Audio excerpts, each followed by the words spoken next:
ова издание, илјадници христијани го слават раѓањето на Христос во Витлеем. А што пак им порача на верниците папата од Ватикан? Каков божичен подарок им подготвува на САД, Северна Кореја? А дали сте слушнале за летот од фантазијата, кој 30 години се случува за Божич? За ова и многу повеќе во продолжение. Останете со нас.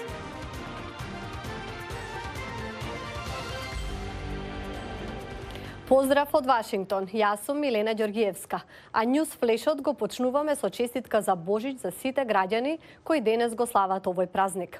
А традиционално со порака од Ватикан се јави папата Францис, кој одржа Божична миса во базиликата Свети Петар во Рим. Еве што рече. Il suo amore è incondizionato, non dipende da te. Папата порача дека славењето на раѓањето на Исус Христос е потсетник за граѓаните дека Господ продолжува да ги сака сите, дури и најлошите. Господ не ве сака затоа што вие мислите или делувате на исправен начин. Тој едноставно ве сака безусловно. Тоа не зависи од вас, рече папата. Тој исто така ги спомена децениските долги сексуални скандали меѓу свештениците, како и финансиските нерегуларности околу Ватикан.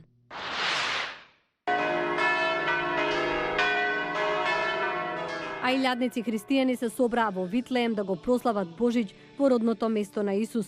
Палестинскиот председател Махмуд Абас, заедно со други официјални представници и бројни туристи од целиот свет, се собраа на полноќна божична служба во црквата на Христовото раѓање, каде многу христијани веруваат дека се родил Исус.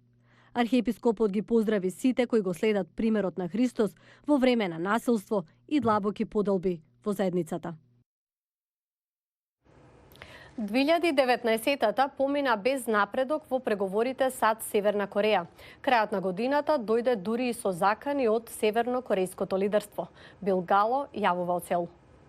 2019 почна со предупредување од севернокорејскиот лидер Ким Џонг Ун дека можеби ќе тргне по нов пат ако САД не го омекнат нивниот став спрема нуклеарните разговори. Тие разговори се искомплицираа кога председателот Доналд Трамп ја прекина средбата со Ким Џонг Ун во Ханој во февруари. Тие беа заинтересирани да направат денуклеаризација на области што ние ги баравме, но ние не бевме подготвени во замена на тоа да ги симнеме санкциите. Недели потоа, Северна Кореја почна со ракетни тестови. Според некои проценки, ова било година со најголем број лансирани проектили. Во октомври, Северна Кореја беше таа што ги напушти работните преговори со САД. Прекинувањето на преговорите без напредок се должи на непостоењето волја кај САД да го променат ставот.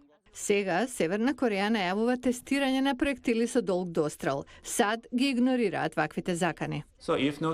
Ако Северна Кореја се служи со провокации кон САД, Трамп може да реагира ако за ништо друго за негов реизбор. Бон Јонг Шик е еден од многуте аналитичари кои се загрижени дека работите може да се интензивираат бидејќи Северна Кореја верува оти може да влијае на шансите за реизбор на Трамп. Ваква перцепција делумно може да има и Трамп, иако анкетите покажуваат дека надворешната политика не е одлучувачка во американските избори. Јас би рекол дека Северна Кореја е на дното на листата на работи кои се одлучувачки во изборите. Би било потребно да се случи речиси војна, за да може Северна Кореја да влијае врз изборот на идниот американски претседател. Во секој случај, Северна Кореја изгледа дека ја зацврстува својата позиција, велејќи дека денуклеаризацијата веќе не е тема за преговарање.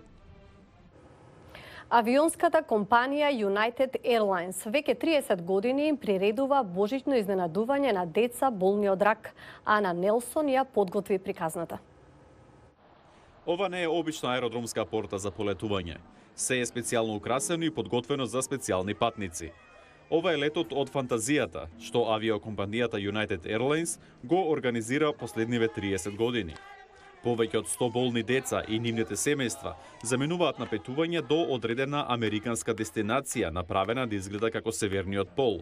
Оваа година Северниот пол беше во Њу Јорк.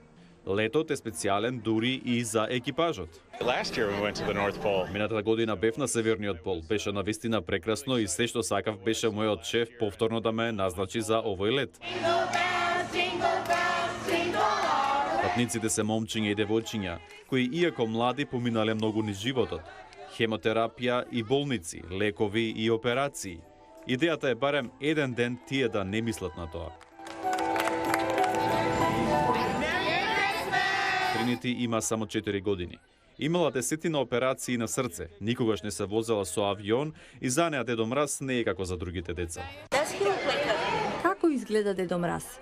Личи на лекар. Таа сака куќа за кукли, играчки како прибор за кујне и кукли принцези. Се обидувам секој момент што можам да бидам со неа, бидејќи никогаш не се знае.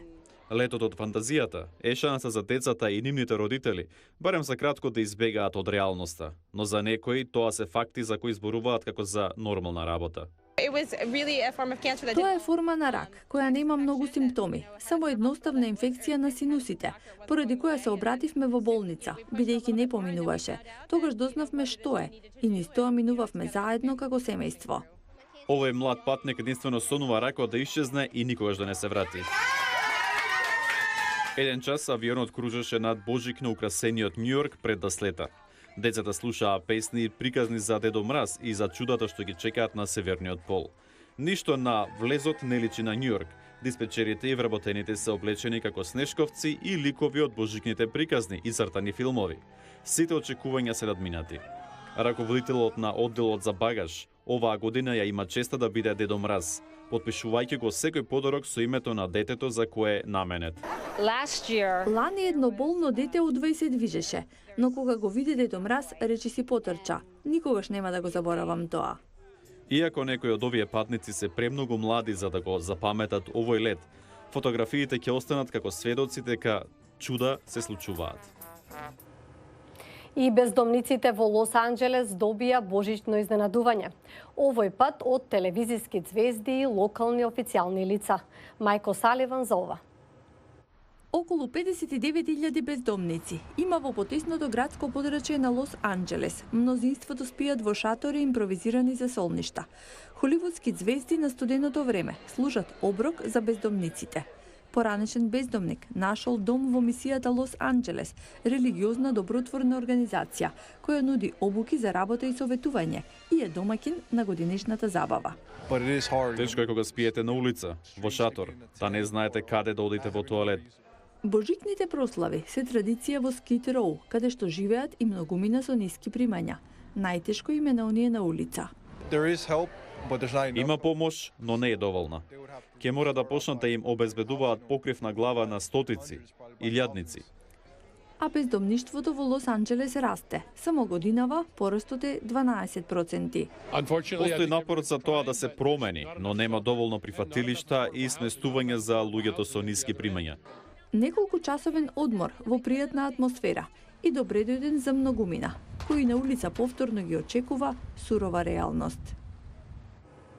Ова беше Newsflash на Гласот на Америка на македонски, а ние се одјавуваме со видео од стадионот на бейсбол тимот во Вашингтон, кој е украсен со повеќе од 2 милиони светилки и елка висока 30 метри. Уживајте!